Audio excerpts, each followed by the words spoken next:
യാത്ര പ്രഖ്യാപിച്ചപ്പോൾ തന്നെ ഈ വനനിയമം പിൻവലിക്കുന്നതായി ബഹുമാനപ്പെട്ട മുഖ്യമന്ത്രി പ്രഖ്യാപിച്ചു. ഞങ്ങൾ അതിനെ സ്വാഗതം ചെയ്യും. രണ്ടാമത്തെ പ്രധാനപ്പെട്ട ആവശ്യം വന്യജീവി ആക്രമണങ്ങളിൽ നിന്നും ജനങ്ങളെ രക്ഷിക്കുക എന്നതാണ്. നമുക്ക് എല്ലാവർക്കും അറിയാം, സർക്കാർ വലിയ ലാഘവത്വത്തോടു കൂടിയാണ് ഇതിനോട് പെരുമാറുന്നത്. കഴിഞ്ഞ 6-7 വർഷങ്ങൾക്കിടയിൽ 60,000-ഓളം വന്യജീവി ആക്രമണങ്ങളാണ് ഉണ്ടായത്. 1000-ലധികം പേർ കൊല ചെയ്യപ്പെട്ടു, 8,000-ലധികം പേർ ഗുരുതരമായ പരിക്കുകൾ പറ്റി, 5,000-ലധികം കന്നുകാലികളെ കൊന്നു, 10,000-കണക്കിന് ഹെക്ടർ സ്ഥലത്തെ കൃഷി മുഴുവൻ നാശമായി. ഭീതിയിലാണ് ജനങ്ങൾ, മലയോരത്തെ ജനങ്ങൾ. തിരുവനന്തപുരം വരെ, കണ്ണൂർ കാസർഗോഡ് നിന്ന് തിരുവനന്തപുരം വരെ പശ്ചിമഘട്ട മലനിരകളോട് വനാതിർത്തിയോട് ചേർന്ന് കിടക്കുന്ന ലക്ഷക്കണക്കിന് കുടുംബങ്ങൾ ഭീതിയിലാണ്. ഒരു പ്രദേശത്ത് 4-5 കടുവകൾ ഒരുമിച്ചിറങ്ങാണ്. കുട്ടികളെ സ്കൂളിൽ വിടാൻ പറ്റുന്നില്ല. പശുവിനെ കറന്ന ജീവിക്കുന്നത്, കൃഷി മുഴുവൻ നശിച്ചു. പുല്ല് പറിക്കാൻ പോകാൻ പറ്റുന്നില്ല. ഉപജീവന മാർഗമായ പശുവിനെയും ആടിനെയും കൊന്നു തിന്നാണ്. ആശുപത്രിയിൽ പോകാൻ പറ്റുന്നില്ല, പുറത്തിറങ്ങാൻ പറ്റുന്നില്ല. ഇന്നലെ തന്നെ 48 വയസ്സുകാരിയെ കടുവ കടിച്ചു വന്നപ്പോൾ തലയുടെ ഭാഗം ഉണ്ടായിരുന്നില്ല. ക്രൂരമായ കൊലപാതകങ്ങളാണ്. ആന ചവിട്ടിക്കൊല്ലുകയാണ്. ഇത് പരമ്പരാഗതമായി ഇതിനെ പ്രതിരോധിക്കുന്ന ചില മാർഗങ്ങളുണ്ട്. സൗരോർജ്ജ വേലി, അതുപോലെ കിടങ്ങുകൾ, ഇങ്ങനെ ഉൾപ്പെടെയുള്ള കുറേ കാര്യങ്ങൾ. അതൊന്നും കഴിഞ്ഞ 3-4 കൊല്ലമായിട്ട് ചെയ്യുന്നില്ല. ഞാൻ നിയമസഭയിൽ പറഞ്ഞു, ഇതിനുവേണ്ടി 4,000-ഓളം പേർക്ക് നഷ്ടപരിഹാരം കൊടുത്തിട്ടില്ല. തുച്ഛമായ തുകയാണ് പലർക്കും നഷ്ടപരിഹാരം.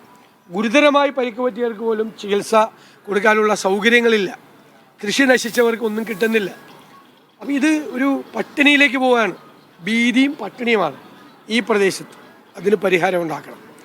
3, കാർഷിക മേഖല തകർന്നു, വിലയിടിവാണ്. വളത്തിന് വില കൂടി, അതുപോലെ കീടനാശിനികൾക്ക് വില കൂടി, കാർഷിക ഉൽപ്പന്നങ്ങൾക്ക് വിലയിടിഞ്ഞു.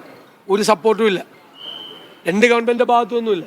കേന്ദ്ര ഗവൺമെൻറ്റും വൈൽഡ് ലൈഫ് ആക്റ്റിൽ ഭേദഗതി വരുത്തണം. അതുപോലെ ബഫർ സോൺ പ്രശ്നം. കേരളത്തിൽ 29%-ലധികം വനമുണ്ട്.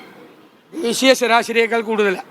ആ വനം സംരക്ഷിക്കണം, ഞങ്ങൾക്കൊരു തർക്കമില്ല. പക്ഷെ വീണ്ടും ജനസാന്ദ്രതയുള്ള പ്രദേശങ്ങൾ റിസർവ് ഫോറസ്റ്റായി നോട്ടിഫൈ ചെയ്യാണ്. ജനങ്ങളെ വീണ്ടും പ്രയാസപ്പെടുത്തുകയാണ്. അതിൽ നിന്ന് പിന്മാറണം. ഇടുക്കിയിൽ വന്നാൽ CHR മേഖലയിൽ പ്രശ്നം, ലാൻഡ് അസൈൻമെൻറ്റിൻ്റെ പ്രശ്നം, ഇങ്ങനെ ഗുരുതരമായ വിഷയം നേരിടുകയാണ്.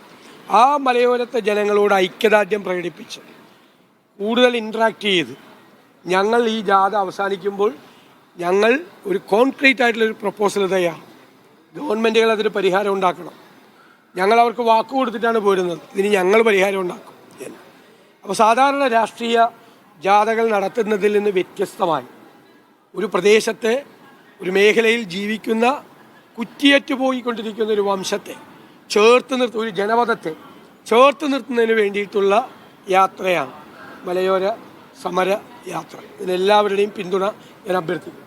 ഈ വന്യജീവി ആക്രമണം ഉണ്ടാകുന്നു, ചെക്കൊപ്പിട്ട് കൊടുക്കുന്നു, ഫെൻസിങ് സ്ഥാപിക്കുന്നു പറയുന്നു, പിന്നീട് RRT ചോദിക്കുന്നു. ഇതിങ്ങനെ തുടർച്ചയായ ഒരു ഫെൻസിങ്ങും ഇല്ല. ഞാൻ മിനിങ്ങാന്ന് അസംബ്ലിയിൽ ഫെൻസിങ്ങിൻ്റെ കാര്യം പറഞ്ഞു. ഫെൻസിങ്ങിനൊക്കെ വേണ്ടി ചിലവാക്കിയേക്കണ തുക 0 ഗവൺമെൻറ് തന്ന മറുപടി, സൗരോർജ വേലിയില്ല, ഫെൻസിങ് ഇല്ല, ആന വരാതിരിക്കാനുള്ള കിടങ്ങില്ല, റെയിൽ ഗാർഡില്ല, ഒന്നുമില്ല. കഴിഞ്ഞ ഒരു 3-4 കൊല്ലമായിട്ട് 1 രൂപ പോലും ഇതിനു വേണ്ടി ചിലവഴിച്ചിട്ടില്ല. പിന്നെ പുതിയ ആധുനികമായ സങ്കേതങ്ങളുണ്ട്. മറ്റ് സംസ്ഥാനങ്ങളൊക്കെ അത് പ്രാവർത്തികമാക്കി. ലോകരാജ്യങ്ങളിലൊക്കെ ഉണ്ട്. ഈ വന്യമൃഗങ്ങൾ ജനാതിർത്തിയിലേക്ക് പ്രവേശിക്കുമ്പോൾ തിരിച്ചോടിക്കാനുള്ള പുതിയ സങ്കേതങ്ങളുണ്ട്. പഴയതും ചെയ്യുന്നില്ല, പുതിയതും ചെയ്യുന്നില്ല. ഇവിടെ അതാണ് സ്ഥിതി. ഇന്ന് വനംവകുപ്പ് മന്ത്രി പറഞ്ഞിരിക്കുന്നത് 1972 നിയമത്തിൽ ഭേദഗതി വരുത്താതെ വന്യജീവികളെ വെടിവെച്ച് കൊല്ലാൻ പറ്റത്തില്ല. പ്രതിപക്ഷ നേതാവിന് ഇത് അറിയത്തില്ലേ എന്നുള്ളതാണ്. അല്ലല്ല, അത് മാത്രമല്ലല്ലോ. ഇപ്പം ഞാൻ പറഞ്ഞതൊക്കെ പ്രധാനമല്ല. ഗവൺമെൻറ്റിന് എന്തൊക്കെ ചെയ്യാം? പണ്ടും മൃഗങ്ങൾ നാട്ടിലേക്ക് ഇറങ്ങും. അതിനെ തടയാനുള്ള ഉമ്മൻചാണ്ടിയുടെ കാലത്ത്, ഇപ്പം ഞാൻ പോകുന്ന സ്ഥലത്ത് കണ്ണൂരിൽ എത്രയോ നീളത്തിലാണ് മതിലുണ്ടാക്കിയിരിക്കുന്നത്. മതിലുണ്ടാക്കും, കിടങ്ങുണ്ടാക്കും, വേലിയുണ്ടാക്കും, ഇതൊക്കെ ചെയ്യും. ഏറ്റവും ടെൻഷനുള്ള പ്രദേശങ്ങളിൽ. ഇപ്പോൾ ഞാനൊരു ഉദാഹരണം പറയാം. ഒരു കടുവയ്ക്ക് 20 ചതുരശ്ര കിലോമീറ്റർ വേണം. ടെറിട്ടോറിയൽ ആനിമലാണ് കടുവ. അപ്പോൾ 354 ചതുരശ്ര കിലോമീറ്ററുള്ള വയനാട്ടിൽ 151 കടുവയുണ്ട്. അവർക്ക് വേണ്ടത് 3000 ചതുരശ്ര കിലോമീറ്ററാണ്. അപ്പോൾ ചെറുപ്പക്കാർ വന്ന് പ്രായമുള്ളവരെ അടിച്ചോടിക്കും. അവരെ ഇര പിടിക്കാൻ പറ്റാതാകുമ്പോൾ നാട്ടിലിറങ്ങി പശുവിനെയും പട്ടിയെയും ആടിനെയും മനുഷ്യനെയും കൊന്നു. കേന്ദ്ര ഗവൺമെൻറ്റും ടൈഗർ കൺസർവേഷൻ അതോറിറ്റിയുമായിട്ട് ആലോചിച്ച് കൂടുതലുള്ള കടുവകളെ ഇവിടെ നിന്ന് പിടിച്ച് മറ്റ് കടുവകൾ കുറവുള്ള ടൈഗർ റിസർവിലേക്ക് കൊണ്ടുപോകാം. ആലോചിച്ചിട്ടുണ്ടോ? ഒന്നും ചെയ്തിട്ടില്ല. അല്ല, ടൈഗർ റിസർവായി പ്രഖ്യാപിച്ചാൽ ഇപ്പോൾ ഈ കടുവ മാത്രം പോരല്ലോ, കടുവയ്ക്ക് ഇരകളും വേണം. ഒരു കടുവയ്ക്ക് ഒരു 55 മാനെങ്കിലും വേണം ഒരു വർഷം. അപ്പോൾ ഈ 150 കടുവയ്ക്കുള്ള ഇര അവിടെ ഉണ്ടോ ഇല്ലയെന്നൊക്കെ ടൈഗർ കൺസർവേഷൻ അതോറിറ്റി പരിശോധിക്കണം. ഒരു ടെറിട്ടോറിയൽ ആനിമൽ 20 ചതുരശ്ര സ്ക്വയർ കിലോമീറ്ററിൻ്റെ അകത്തേക്ക് വേറെ ആണിനെ പ്രവേശിപ്പിക്കില്ല. മനസ്സിലേ? മാർക്ക് ചെയ്ത് വെച്ചേക്കുക. ഒന്നായി യുദ്ധം ചെയ്ത് ഒരാൾ പോകണം, ഒരാൾ പുറത്തു പോയാൽ അയാൾ നാട്ടിലേക്ക് ഇറങ്ങുക.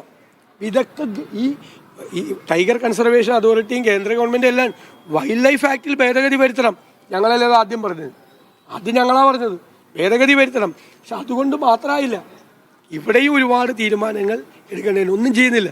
ഞാൻ മന്ത്രി ആയതുകൊണ്ടാണോ ആന കാട്ടിൽ നിന്ന് ഇറങ്ങുന്നതെന്ന് ചോദിക്കുന്ന വനം മന്ത്രിയുള്ള നാടാണ് കേരളം.